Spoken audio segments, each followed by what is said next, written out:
Wow, we had an election here in Idaho just recently. What does that mean? What does it portend? Let's find out. Hey everybody, Dave Edwards, Treasure Valley Dave here, and I'm your great real estate agent by your side when it comes time to buy a home, sell a home, or relocate to the Treasure Valley. Got a lot of experience, got a lot of happy clients, and I'd like to have you be one of those happy clients too. Anyway, so we had an election just a few days ago, and what does that mean? Well, I got to tell you, it's not real great news. Our buddy, Kevin Miller, over at KIDO Talk Radio, he did a blog on this, and well, at first I thought, gosh, this has got to be what is that, the Babylon Bee? But no. Boise votes to leave Idaho, joins California. Well, a little tongue in cheek there, but you know what? What makes that funny or sad is because there's too much truth in it. So, the city of Boise has taken a major left turn. Yes, it did.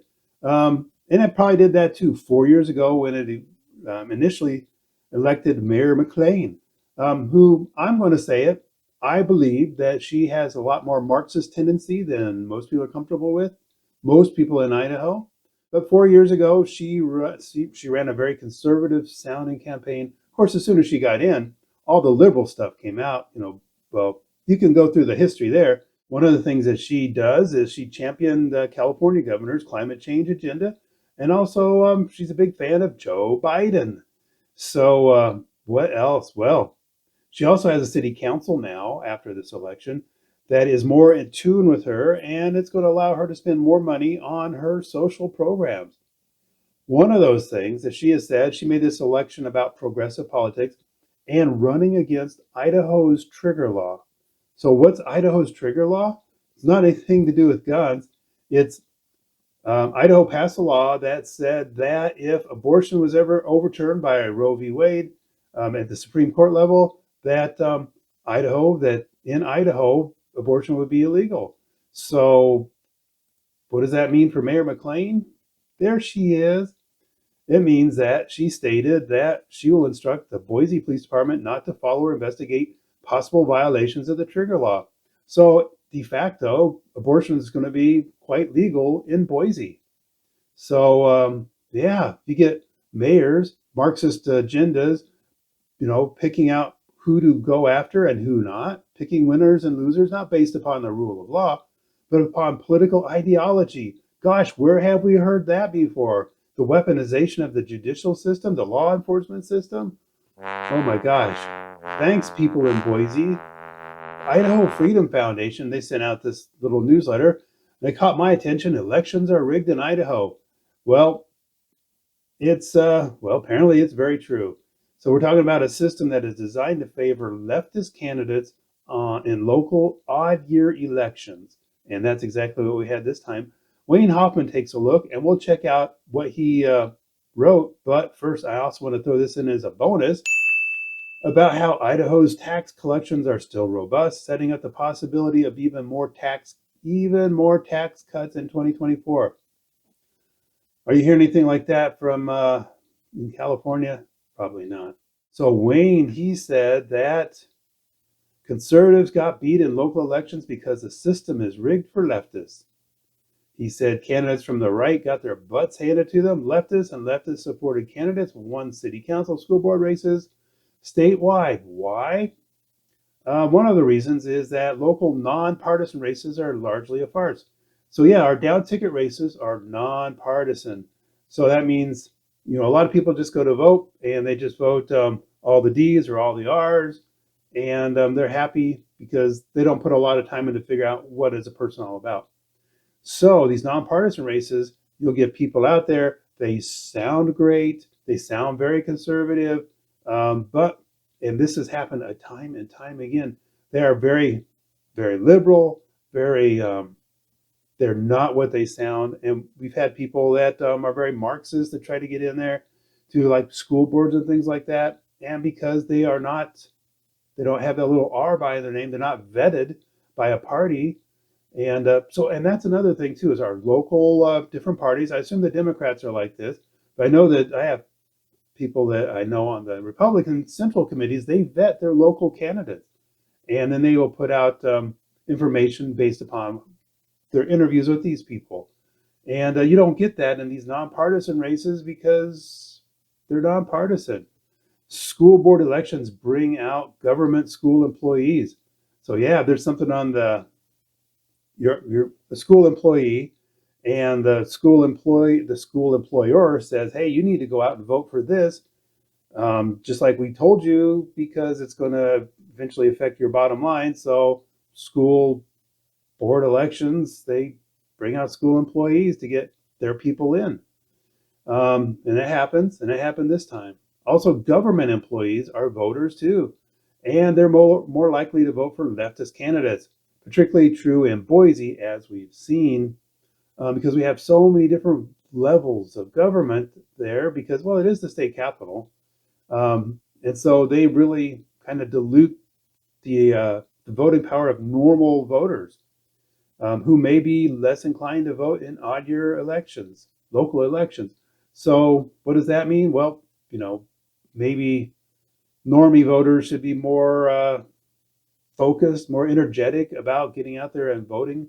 Wayne does have some solutions, and I invite you to go to idahofreedom.org and check this out and see if anything there sounds good to you. Now, we do have some great legislators here in Idaho. One of them is Senator Tammy Nichols. She's out of Middleton, and this is a newsletter that she just sent out. And she's talking about the elections. Oh, there's something about Dorothy Moon. That's her Idaho State Republican chair. And she definitely has the mainstream, the rhinos up in arms. No, that's probably not true. But she has them ticked off, that's for sure, because she's a patriot. And she will let you know that she's a patriot. And of course, she supports patriotic things. There's the Come and Take It rally. And wow, a lot of good times there. There's Tammy Nichols. And Moms for Liberty, electric vehicles. There we go. Lies, lies, lies. So Tammy's reporting that an out-of-state group has been going around to these various different legislative districts, knocking on doors and handing out flyers that are absolutely packed with lies. And this is kind of interesting. So this is a one flyer front and back that was delivered to my house. And I was talking with a young kid, and he lives in Utah. Somebody paid him to come up here and distribute these things to particular neighborhoods. And everything on there is a lie. I've talked with Brian Linney, and pretty much in depth.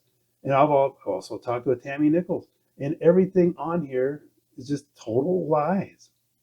So, gosh, what do we make of that? Well, is it all bad news? Yeah, there's a lot of bad news there. Don't get me wrong. But if you're moving up to Idaho and you're conservative, then you might want to consider the silver lining in all this, which is that across the valley, over here in Canyon County, we're much more conservative in almost everything that we do. And the creepy Marxism doesn't have a toehold. Case in point, during the whole COVID thing, there was McLean. She was the mayor of Boise, and she was forcing people to wear masks. She was picking and choosing which businesses had to be shut down. It's like, really? She's just going to take your family business that you had for generations and say, too bad, so sad. Over here in Canyon County, that's your Nampa, Caldwell, Middleton, we did not have one government edict for closing down. We never had one government edict for masking up.